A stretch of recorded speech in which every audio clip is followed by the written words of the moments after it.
Olá galera do nono ano, tudo bem com vocês? Então eu sou o professor Cleiton e hoje eu preparei a primeira videoaula. Eu vou falar um pouquinho sobre o Teorema de Pitágoras, tá ok? Depois, na próxima videoaula, eu vou estar falando sobre a aplicação do Teorema de Pitágoras no dia a dia. Daí nós vamos fazer alguns exercícios e eu vou mostrar para vocês como resolver alguns problemas. Beleza? Se vocês tiverem qualquer dúvida, anotem para a gente poder estar discutindo posteriormente. Tchau, tchau. Boa aula para vocês. Hoje a nossa videoaula será sobre o Teorema de Pitágoras. Então vamos iniciar falando um pouquinho de Pitágoras. Pitágoras, ele foi um matemático que nasceu na ilha de Samos, na Grécia, por volta de 570 anos antes de Cristo. Portanto, gente, 270 anos antes de Cristo, com 2020 depois de Cristo, aproximadamente há 2.600 anos atrás. E ele fez estudos em vários campos, no campo da matemática, da astronomia, da música, da literatura, da filosofia, tá certo? E principalmente na filosofia e na música, ele fez inúmeras descobertas. Só que o Pitágoras, ele tinha ideias revolucionárias para aquela época. E isso levava inúmeras pessoas a seguirem ele, a serem seguidores dele. E nesse momento, quando ele percebeu que muitas pessoas seguiam ele, o que ele fez? Ele montou um grupo de estudos.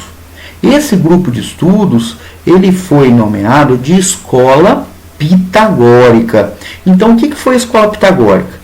Era uma reunião de várias pessoas onde eles faziam estudo de várias áreas: música, literatura, filosofia, astronomia e também matemática. O símbolo da escola pitagórica é o pentagrama. Em algum momento vocês já devem ter visto esse símbolo, né? Uma estrela de 5 pontas. Observem que esta estrela de 5 pontas nada mais é que as diagonais de um pentágono, daí o nome pentagrama. Então esse é um pentágono regular. O que é um pentágono regular? É um polígono que ele possui todos os lados com a mesma medida e também todos os ângulos internos com a mesma medida. E se eu traçar as diagonais desse pentágono, eu obtenho essa estrela, observem. E no centro da estrela eu obtenho outro pentágono. E se eu for fazendo esse processo, observem que isso vai acontecer infinitamente. Então, se eu começar a ampliar esse pentágono, isso não vai ter fim, ok? A escola pitagórica, né, representa um período que a matemática não apresentava como conhecimento sistematizado. O que é isso? É o conhecimento que a gente tem hoje. São os estudos dos conteúdos que aparecem nas apostilas. Naquela época não existia isso, né? Naquela época eles estavam em fase de elaboração, investigação, pesquisa e também construção. Então, eles tiravam conclusões a partir de observações e investigações. Aqui eu coloquei uma imagem para vocês de alguns seguidores de Pitágoras, tá? Observando o nascer do Sol. Então eles tinham o hábito de observar tudo, principalmente os astros celestes, né? O Sol, a Lua, as estrelas, para poderem, como eu disse, tirar as conclusões e montarem os teoremas. Os avanços na ideia da demonstração matemática pode ser atribuído a Pitágoras, né, e seus seguidores, que justifica a associação do nome Pitágoras à prova de um dos teoremas mais conhecidos de geometria, que é o objetivo da aula de hoje, tá? Que eu vou falar sobre o Teorema de Pitágoras. Então, um vídeo bem interessante para vocês assistirem, fica aqui a dica, ele se chama O Barato de Pitágoras, né? Ele foi produzido pela TV Escola. Eu coloquei aqui o link dele, só que vocês também podem fazer a pesquisa no Google e assistir. Então, Quem puder assistir esse vídeo é bem interessante e a gente pode estar falando sobre ele aí em aulas futuras. O barato de Pitágoras. E é fundamental para a gente falar do Teorema de Pitágoras a gente falar do triângulo retângulo.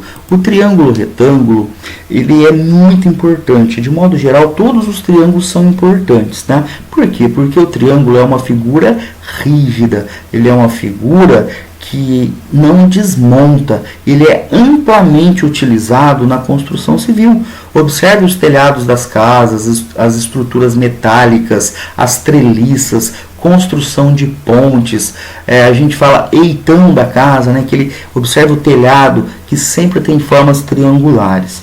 Mas, como eu falei no Teorema de Pitágoras, vamos fazer o estudo específico do triângulo retângulo.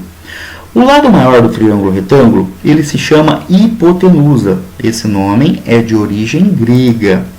Os lados menores são chamados de catetos. A hipotenusa sempre fica de frente para o ângulo reto, é sempre oposta ao ângulo reto. Então eu coloquei aqui uma imagem para a gente analisar. Ó. Eu tenho o triângulo ABC, eu chamei o lado BC de A, eu chamei o lado AC de B e a hipotenusa eu chamei de C. Ok? Observe que a hipotenusa está de frente para o ângulo reto. O ângulo reto é o ângulo de 90 graus. Então, os catetos no triângulo retângulo, nós falamos que eles são perpendiculares, formam o ângulo reto, formam o ângulo de 90 graus. Aí muitos alunos, quando observam essa fórmula, falam assim, nossa, mais uma fórmula para eu poder decorar. Nada disso. Você tem que compreender.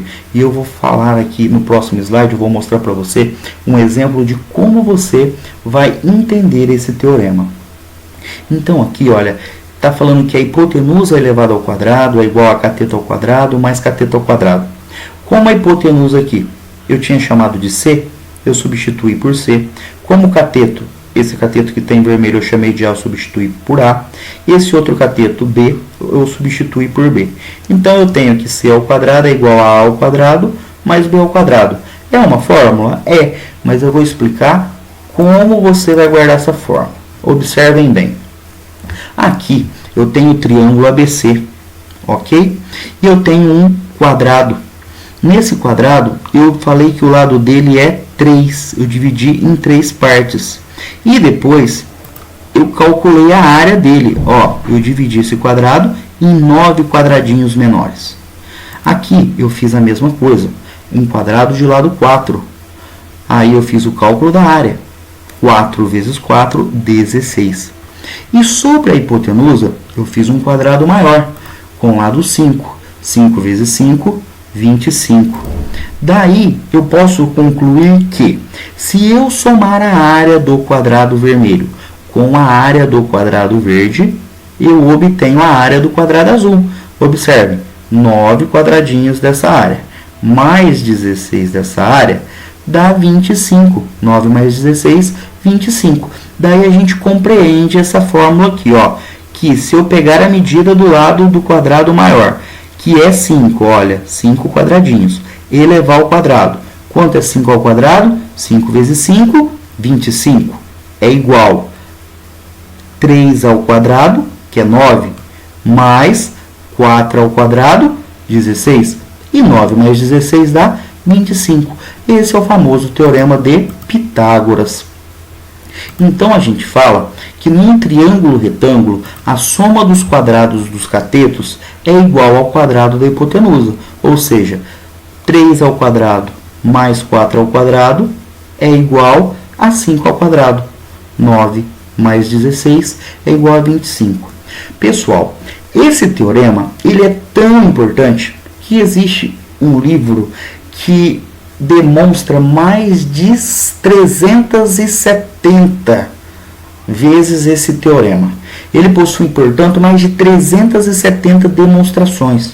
Essa é a mais comum que vocês vão observar aí na maioria dos livros de matemática, tá certo? Mas no decorrer das aulas nós veremos outras. Nesse slide eu vou mostrar para vocês que O teorema de Pitágoras vale também para o volume. Se eu fizer um paralelepípedo com a medida da hipotenusa, né, com a aresta dele com a mesma medida da hipotenusa, e outros dois paralelepípedos com as medidas dos catetos, e se eu colocar um líquido, qualquer líquido, dentro do paralelepípedo maior, quando distribuído, ele vai completar exatamente os dois paralelepípedos menores. Então, essa é mais uma demonstração do Teorema de Pitágoras. Pessoal, na próxima videoaula, eu vou fazer com vocês alguns exercícios do Teorema de Pitágoras para mostrar alguns exemplos práticos, onde nós podemos utilizar no dia a dia esse teorema, ok? Daí vocês terão uma oportunidade de compreender melhor como ele é utilizado e como ele é usado dentro da matemática. Tá joia? Obrigado pela atenção, um abraço para todos. Tchau, tchau, pessoal!